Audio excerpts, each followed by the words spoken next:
What is up, everybody? Welcome back. And we're going to watch another NASCAR crash reaction compilation. So if you're ready, I'm ready. Let's get this party started. Here we go. Welcome back to the Monster Mile in Dover, Delaware. Busch Series qualifying live on Speed Channel right now. The man on the provisional pole is Kenny Wallace. And there's two games that we played during qualifying. One is to go fast, and now you're going to play the second game and crash on the racetrack. Oh, hello! God, that car's close. The Busch North Series in his Mohegan Sun Chevrolet number 40. Got it hard into turn 3. And it came around, snapped around, caught the back end up between 3 and 4. Wow, that car's gone. For the title. There's nothing left of it. Didn't back end's gone, front end's crushed like a pop can. And let's see what happened down in turn 3. Matt's got the winner net down. He's going to climb out. All right, let's see this. Going around, and he gets loose, and bang! Ooh! In the actual racetrack, and it shot it up the racetrack, got it loose. So that's exactly what you do. When you get that left front down on that apron like you do, it basically unloads the car, and the car just basically snaps around, and he has no way to recover from that. He got way too low, and bye-bye. But you're right, he knew he was to go or go home. He had to stand on it. Of course, you're trying quite a bit harder than you would have practiced, and this is the results. And you get down the left front on that flat, and it's just like jacking up that corner of the car, and the other 3 tires instantly break traction. And we'll bring you up to date on the drivers who didn't have the speed to make it in first round qualifying at Bristol. Irwin brushed the wall forward to take the green flag. He wound up 43rd at 121.205 miles an hour in qualifying. But first, Ricky Craven crashed during practice Thursday morning at the Texas Motor Speedway. Craven was conscious and alert when he was taken to Parkland Memorial Hospital. Doctors say he has a small area of contusion deep inside his brain. That concerns them the most. Craven also suffered a broken right scapula. He is listed in serious but stable condition. For a couple of drivers, though, it'll be their first practice session prior to following an incident that occurred on Monday morning. Monday morning, shortly after 10 o'clock in the morning, Greg Sack over to 27. Turn 3 and 4. Anybody want a NASCAR stock car sandwich? Ooh, that thing is turning into a very hot weenie car. Wow, get out of that car, son. Move it. And it is the only practice they will get. Start with, so I said, second run, we just leave it and try it again. And it just got away from me, and I couldn't catch it, and I got in the fence and killed it. So, like I said, I thought that was a really good car. We'd run it one time before and ran good with it, so I was anxious to run it. Too anxious, I guess. Barbara Ann Shauna Robinson. Barbara Ann, that was a song. That was a song, wasn't it? And I saw going back and got loose, and she hit the wall. That is not a problem. That's not? No, that looks like a problem. That's a Darlington strut. Well, I don't know. It might be a little bit of a problem. Is that your favorite saying there? She pancaked it? Yeah, somewhere between a waffle and a pancake. Yeah. Pancake. Morgan style is the, yeah, I know you had one name right. I never, no disrespect to Beth Ann. I just... Somebody figured that one out. But he's ready again. It's going to move, and there goes. Arm into the wall. Now and he was second quickest on the first lap, DW. Boy, that thing just jumped around, and I was, as I noticed, you always second guessing people, but I almost thought, man, with a good lap like that, I didn't know if he could pick up. Look at it. It knocked one of the rear springs out of the car. He knocked it down, buddy. That was a good lap, that first one, 22.67. Not near as quick as Ryan, but as you say, it'd be second quickest. Does that send you a message right there about how hard those walls are here? Yeah. Holy cow, look at that. It's broken off to the back of the seat. Coming off his best finish of the year at Lowe's Motor Speedway, where he was second. Larry said he was second quick on his first lap. Same area that Greg Biffle got in trouble right there, turn 2.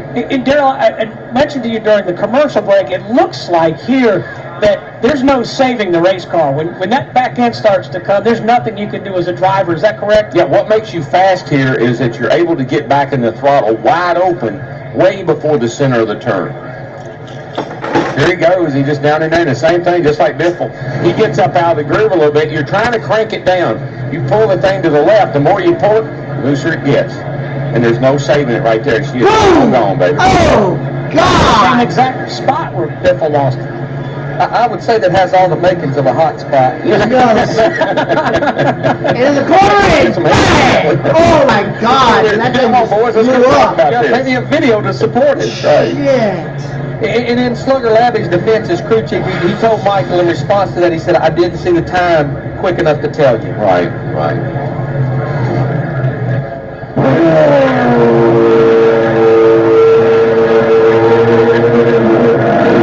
Oh, my God. That just sounded horrific. Oh, Gut-wrenching sound. fuck. To the second into Winston. Oh, Dale Jarrett. I remember this car. The first 2 or 3. All right, what do you got, Told me DJ? they had a very tough decision early in the week about that. Oh, with the nene! Oh! That is something you do not want to see, folks. Oh! He looked like he had a good lap going until it just come down in turn 3 and 4. He's moving around a little bit, so. You can see the chassis broken, dude. This was a brand new race car, tested a few weeks ago. On the radio, Dale Jarrett said the car bottomed out. It could have. We've seen that over and over and over again. And like I said, it's so distracting to the driver when it does. This is going down into turn 3 right here. We'll look close, see if we see any sparks. Right to the bottom of the racetrack. Looks good right there. Looks like she just starts getting loose on him right in the middle of the corner right there. Drove it in hard and just, That was a hard lick. it really was. God damn. And already, Robert Yates' crew scrambling to unload the backup car. If it bottomed out, and we don't see the sparks, but that doesn't mean it didn't bottom out over on the right rear over there somewhere. But the car looks good right here. It's just down there. He catches the bottom of the left front wheel down on the white line. Looks like when he goes back to wide open throttle, it just starts to come out from under him. The back end starts to come around.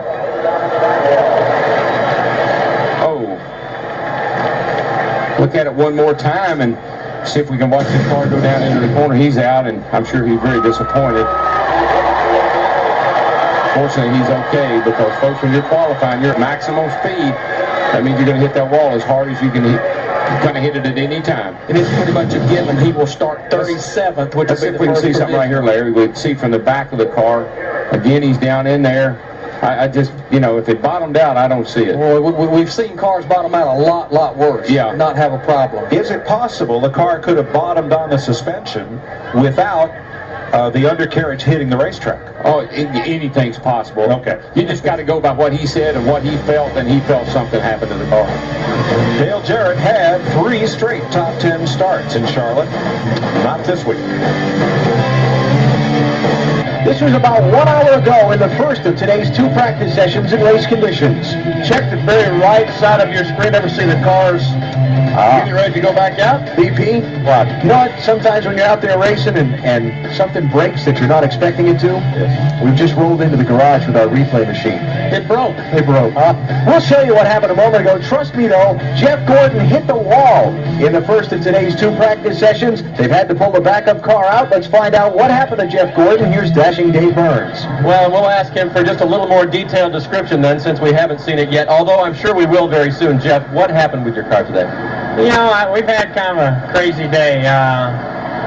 This is the second wreck of the day. I wrecked on a golf cart earlier today, and I think I'm actually hurting more from that than I am this wreck. It's silly, really. Just had the throttle just hang on there's a little floorboard there, and it hung on it, not full wide open, just enough to where it carried me in the corner too far, and I locked the wheel and front tires down. They just carried me in the wall, so unfortunately got to get the backup car out. Bugs not been real good here in Richmond, so I'm the only thing left of Bugs Bunny, and we'll see what we can do with our DuPont Chevrolet with the flames on it. That's right. They're not going to change the decals on that car, but they have pulled a lot of the components off of that primary car and put them on this backup car, haven't they? Yeah, I mean, this is a brand new car.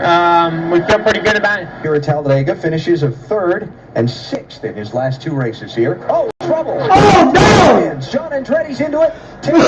Rusty Wallace. Wow, that's a goddamn mess. Buckshot. Wow. And Jeff Gordon drives by on the outside.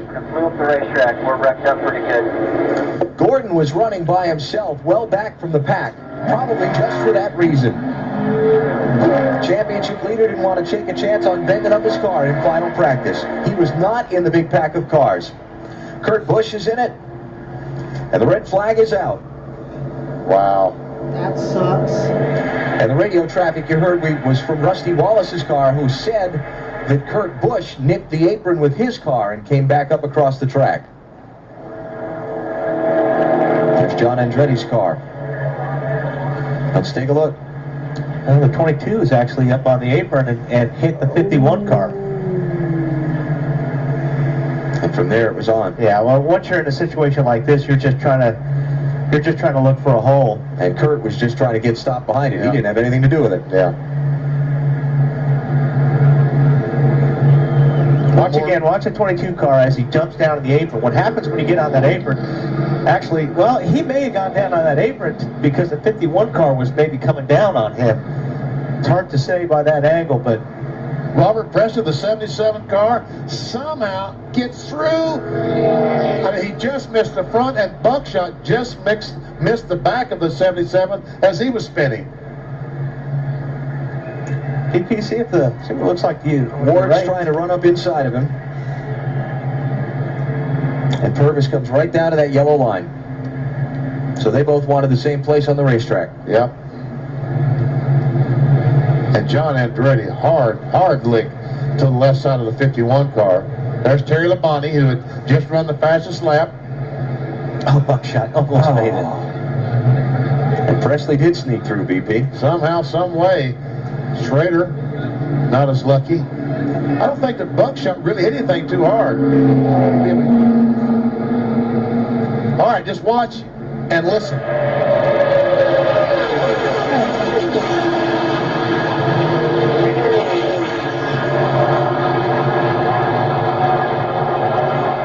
All right, let's go on board and we can really hear this noise. Oh, this is slow motion.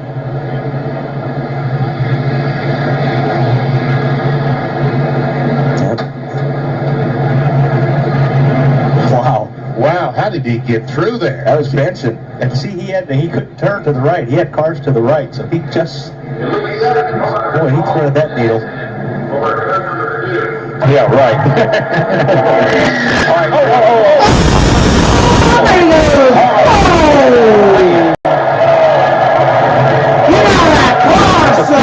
That's back to where the fuel cell is. And look at the back of that car, Larry. What's that? There is no back. Frank Kimmel, three-time ARCA champion, came here, brought his sponsor, Advance Auto Parts, to Travis Carter to bring the 26 car here. He's okay. He's not happy. Well, you mentioned he was 30th quickest as he crossed the start-finish line. He's down into turn one. He's just out a little bit too wide. See the right rear tires right up in that grade. He just got it in there a little too high. It was almost exactly what happened to Robbie Gord, just the opposite in the racetrack. Exactly. Well, that was a hard lick.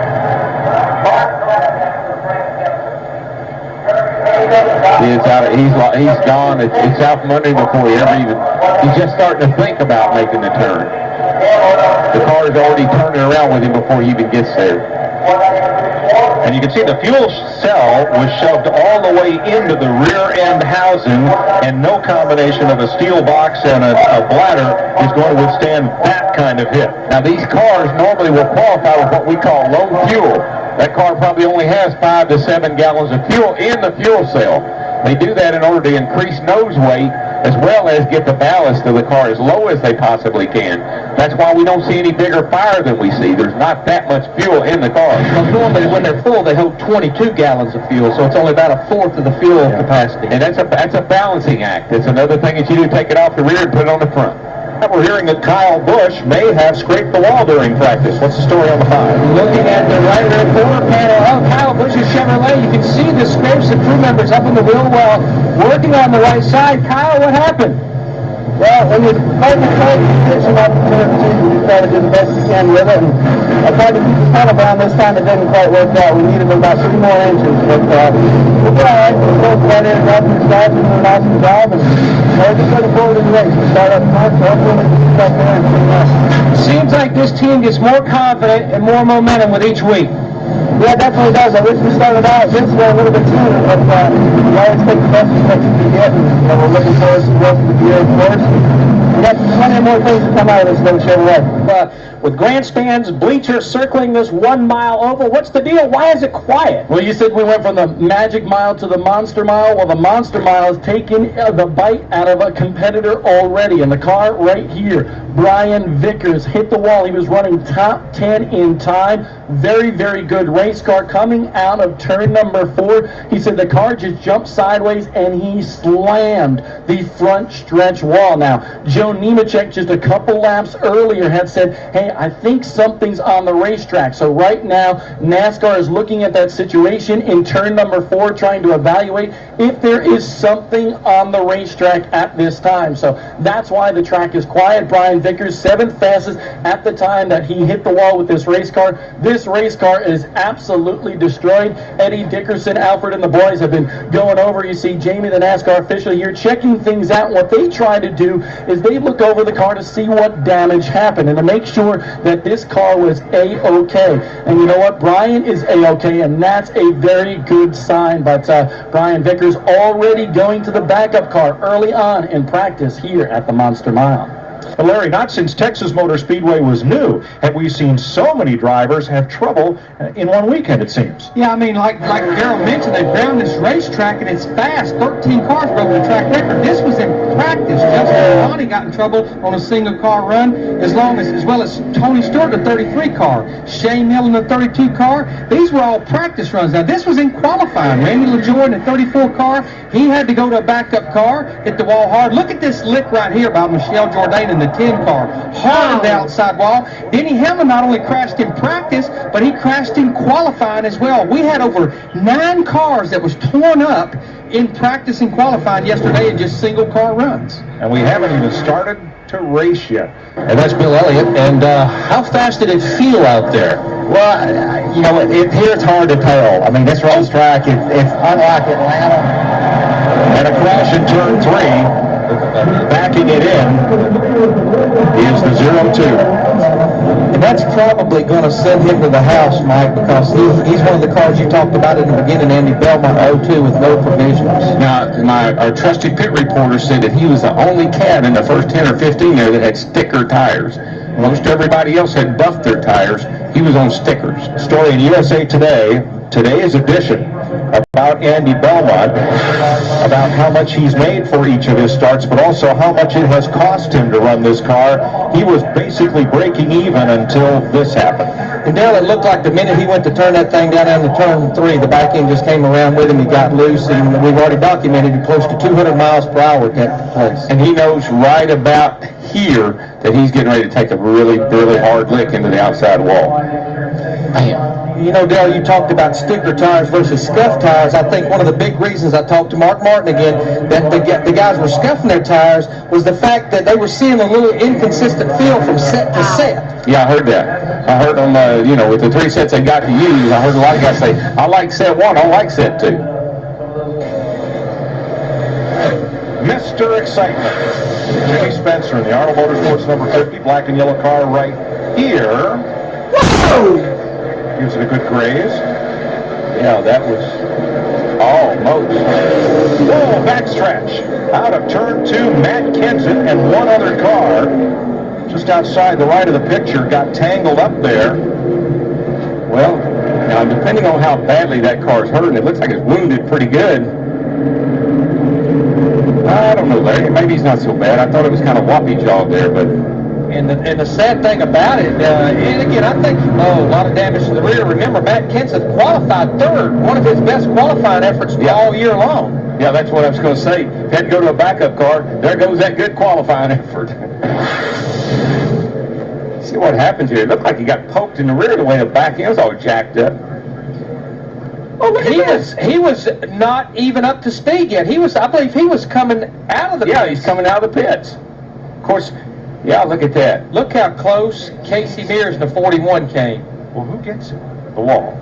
Right there. Oh, yeah. It's amazing no one else was wrapped up in that wreck. There really is. If you'll notice that the apron of this racetrack has been sealed.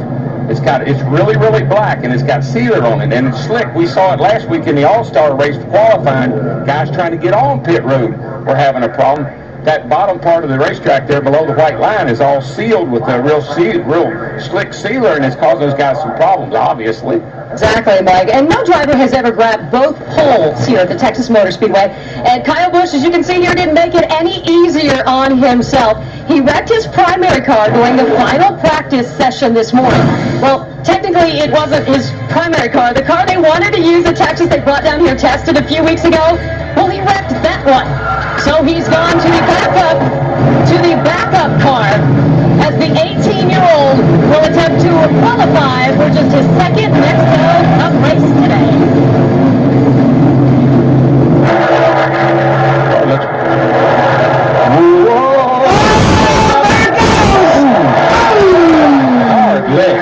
Just want to say the car looked a little loose. Way more than just a little loose. I'd say way out of control. This place is. It is breathtaking. You go down that back straightaway. Nothing like that back end. That back end's just like this pocket went. Roll the car in there to make it. Damn. For the left. Over on the right rear. It goes back and goes back and mother. Transition to the turn 3. You can see the rear coming around here. Just see the car as it started to make the transition, just laying on the right rear a little bit too much. Just as he turns it to the bottom, right there. He might have entered that turn just a tad too high. Boom! That could have been just because the car was loose and he couldn't get it to the bottom. Gordon is out of the car. He is okay. When this track was built, it quickly developed a reputation just as a car racetrack. And the thing about it is, again, we talk about the incredible speeds down these straightaways and the entry. Now, we had trouble here the first year or two with the first turn entry. It was a very unusual entry into turn 1. They worked on that. They made it better. Now you're carrying so much speed into turn 3 that it makes it difficult to make that turn. Something changed, track changed a little bit, and I got to go to the back anyway, so I just needed a pit stall, and I was going for it, but it was seemed like that's completely opposite of what I'm on the racetrack, Joe.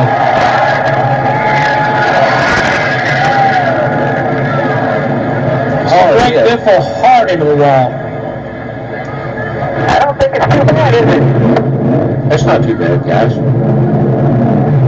He bounced off a little bit. I mean, he killed it, but I don't think he didn't kill it. He just wounded it. And that was his crew chief, Doug Richard, talking to him. I had a conversation with Doug earlier this year about their qualifying earlier this week, because in the first 7 races, he had 6 top 10 starts, including the best pole for the Daytona 500, but in the last 5 races, only 1 top 10 start. And Darrell, he said an interesting thing. He said, once the weather turned warm, it's like we've not found the combination possibly with the air pressure or something.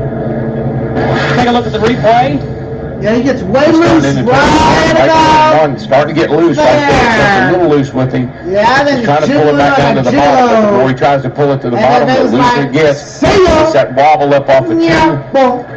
Doesn't hit the wall all that hard. The right rear gets into it. But it didn't, like I said, I believe they can fix that car. He's very lucky he didn't come down and slam the inside wall, which is normally what happens.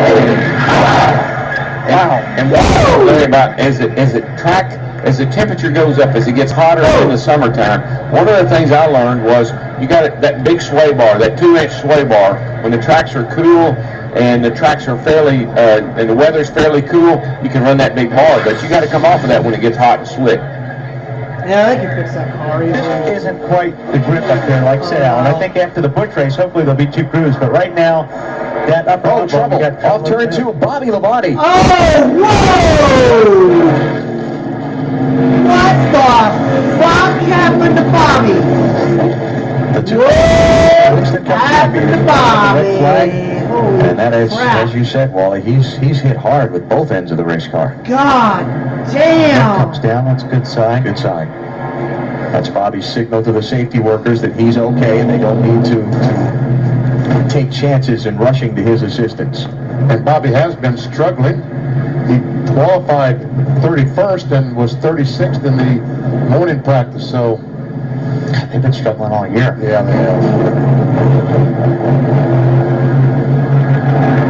See the Hodge device there around Bobby's neck, safety apparatus. But he's looking for some help getting unhooked, it looks like. Yeah, I think his helmet was still hooked in. The wire to his radio was still hooked to his helmet. Wow, it just broke loose. Oh, God Come off the damn, son. Oh, that's a lot of smoke for just breaking loose. Oh, this is hurt. That's why they put the gas on the gas. On the gas, trying to get the thing to spin around and miss the wall. Oh, he's limping pretty good.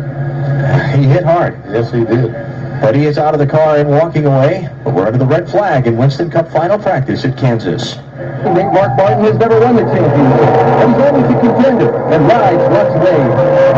During happy hour, Mark Martin blew his right front tire and hit the wall hard, damaging his car. He was able to get out of the car and walk away under his own power. Martin was then taken to the track hospital for medical attention. Upon his return, Ralph Shaheen had a chance to talk with Mark Martin. He crashed harder than anyone else so far this weekend at Texas. He suffered a slight concussion and torn ligaments in his neck in the crash on Friday, but no broken bones. He's currently in the Dallas hospital. For more on how tough the Texas track is, here's Bill Weber. There's no argument that Texas is a tough track, but it's also been a tough couple of days. Several crashes, various causes. And while many drivers continue to quietly question the design of the Texas Motor Speedway, it has been a combination of factors that has contributed to a rash of wrecks in the first 2 days here. Whether the track is new, old, good, or bad is up to individual interpretation.